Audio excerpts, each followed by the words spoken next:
בשבט, דרך הלימוד. There is a Shloah Kodesh that says that the Parshas that we read in the Torah, the Parshas Hashavua, is connected. There's a connection between the Parshas Hashavua and the Chagim that Chazal or Masakin.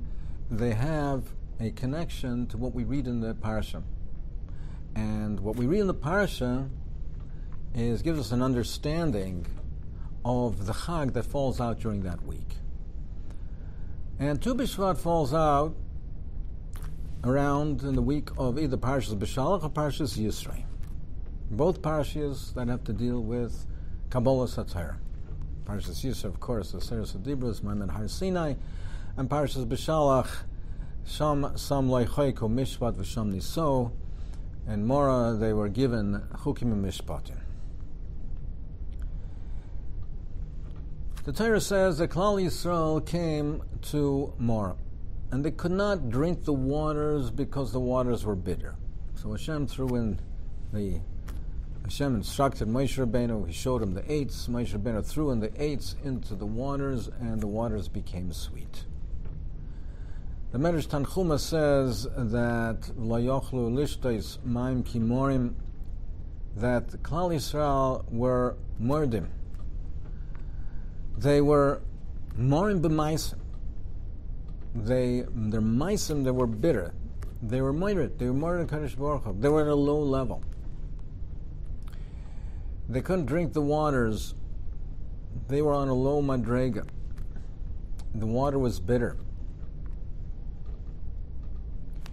Rishua bin Shoiv says, Talmud of the Rashba, they couldn't drink the water, ki morim heim, they were bitter. Somebody who's bitter, someone who has something bitter in his mouth, has a bitter taste. Anything, even something sweet that you put into their mouth, it tastes bitter. Klal Yisrael was on a low madrega. Life was bitter. The waters were bitter. What are the waters? The mime, that's a mime of Torah, the Medrash says.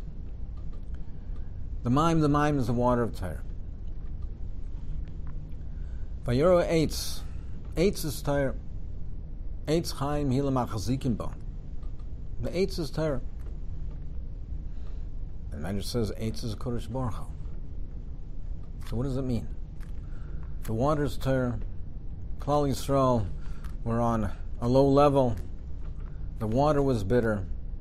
The eitz is Torah, so eitz was thrown into the water. Torah was put into the... Eitz is a Kodesh Baruch Hu. But the pshat is as follows. Klal Yisrael were bitter. They were morim b'maisim. And the Torah seemed to them to be bitter. The mime, they could not drink the water because it was bitter. They didn't see the masikas in the Torah. The water Torah seemed to be bitter. Torah and mitzvahs, it seemed to be an avodah that was difficult for them, that was bitter for them and hard, difficult for them.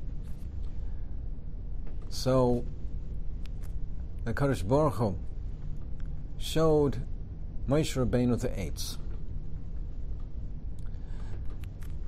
The Ramban is medayik. It doesn't say vayarehu. It doesn't say that he showed it to Vayar. It says vayarehu. An unusual lashon vayareh, lashon of Meir. He instructed him. He instructed him that this is the way to deal with Klal Yisrael when they're morim. This is the way vayareh eights. Throw in that eights. Throw the eights into the Torah, and it'll make it sweet. That eights is a Kodesh Baruch Hu. Kodesh Baruch Hu instructed Moshe Rabbeinu in how to teach Klal Yisrael in the derech limud HaTorah, derech HaTorah for Klal Yisrael, that when they are morim, then they have to show and see the sweetness of the waters. They have to see a little bit of the sweetness of Torah.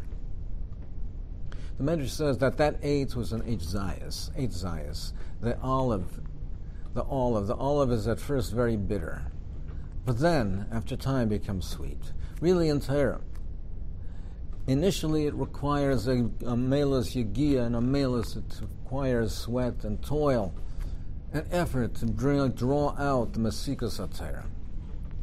But Klal Yisrael were morim heim. All they could taste was the bitter. All they could see was the bitter. They couldn't see beyond that. So they were given a little bit of that sweetness, the taste of the sweetness in Torah, to show them that underlying this, ultimately, there is sweetness in the Torah. It's initially bitter, it takes omel v'yagia, but there is sweetness. They were given a taste of that sweetness. Now, learn. Now learn with omel and yagia, with sweat and toil. Now you see their sweetness there. You know there's sweetness there. Now go ahead and put yourself totally into it, and you will see more and more sweetness. That's why Yereyu, he's Meir Derech, he showed them the Derech, how to teach Klal Yisrael, how to instruct them, how to guide them. That the Derech HaTorah is that initially it is bitter, and the sweetness comes out after so much work, so much effort, so many years of learning. But initially, v'yimtaku, we have to make it a little sweet, give a taste of that sweetness. And now you see how sweet it is. Now learn. And that's Tu B'Shvat. Tu B'Shvat, the fruit, the initial fruit comes out, it's very bitter. The fruit at the time of the Chanota, the time it first appears on the trees, is bitter. It will grow into sweet, beautiful fruit. But it's bitter now, but it won't stay that way. And in Limud HaTorah, it's the same. And that's the lesson of Limud HaTorah. And we have to understand that in Limud HaTorah, it will not come without toil and effort. It will not come without having to go through the merirus, that time where it's the Ol HaTorah, when we makabel the Oil HaTorah, and we don't have that sweetness, we don't taste it fully. But we have to be given a taste of it. We have to know that it's there and given a taste of it. And now, go further and go higher and go deeper. I heard from Gershon Elstein, Shlita, and he emphasized, and I heard from him several times, he emphasized that learning, that Bachram should learn what is pleasing to them. Of course, they have to learn and they have to have Sidorim, and it can't always be Gishmak. There has to be learning that is the Ol HaTorah.